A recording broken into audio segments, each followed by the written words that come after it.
In today's video, I'm finally going to paint a conversion I did many years ago before the hellbrutes even existed. And I did this miniature for my Nurgle collection.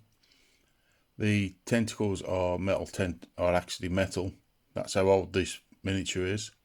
And I used a skeleton for the face and the main body, as I wanted it to have a very gaunt look, and zombie parts were used for the arms. You can also see there's some cables coming out of the mutated arm, and these cables are made from fishing lines, so it's nice and easy. And also on the leg as the armor, basically there's two plates. Normally you'd have one on left and one on the right. I basically just put them both on the one leg, so therefore the armored plate went all the way around. So for the painting, I started off with Death Guard green, and as you can see from this, it's going to need at least 2 coats of the Death Guard just to get a good solid base colour. For my next coat, I used a 50-50 mix of the Death Guard green and Nurgle green.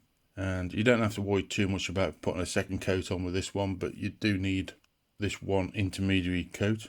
And the last coat for the main armour here is pure Nurgle green, and this time round you want a good solid base coat, so I suggest 2 coats.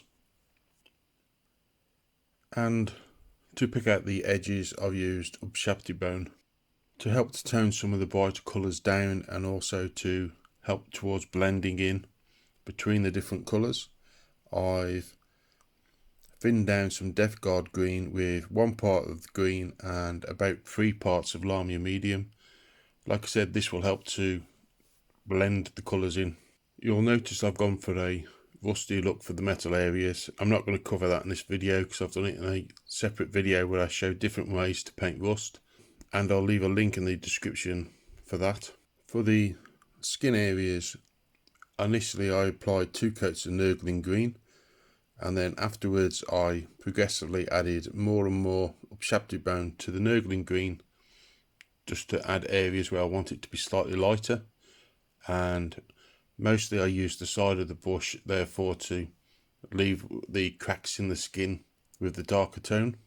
With the tentacles and the open stomach, I wanted it to look quite gory, so I started off with initially using Bloat-drone because it was a darker colour initially. After that I applied blood red paint onto the area. The Bloat-drone is just because the red won't want to go over the dark paint very easily, so by applying the Bloat-drone first, it makes this easier. And once the blood red has had time to dry, Blood for the Blood God was applied over the tentacles and the stomach, giving it a nice gory look. I wanted the weapon for this miniature to be white, but I didn't want it to be too much of a bright white, so I started with Ulthuan Grey, and then I applied Corax white to the edges to pick the edges out. But like I said, I was trying to avoid it being too bright. After all, it's supposed to be a miniature which is quite damaged and rusty. There's a few little extras here.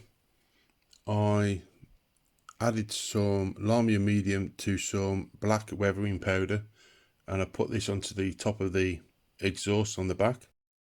And I've done this because I wanted to make it have a bit of a sooty look, and using the Lamia medium will turn the weathering powder into a paint, but when this paint dries it will look quite dull as opposed to the shinier look you get off paint normally, so it gives it that more soot-like look. And I've also applied some Corellia green shade into the eye sockets and the nose of the face. Again, I'm just trying to make it have a bit more depth into those areas. The toenails and the claws were initially painted with Mechanica Standard Grey, and afterwards Underhive Ash was applied, and this colour helps to make the claws look slightly different to the main skin, but it helps to tone them in a little bit so they don't stand out too much. Now for working on the chipped paint look.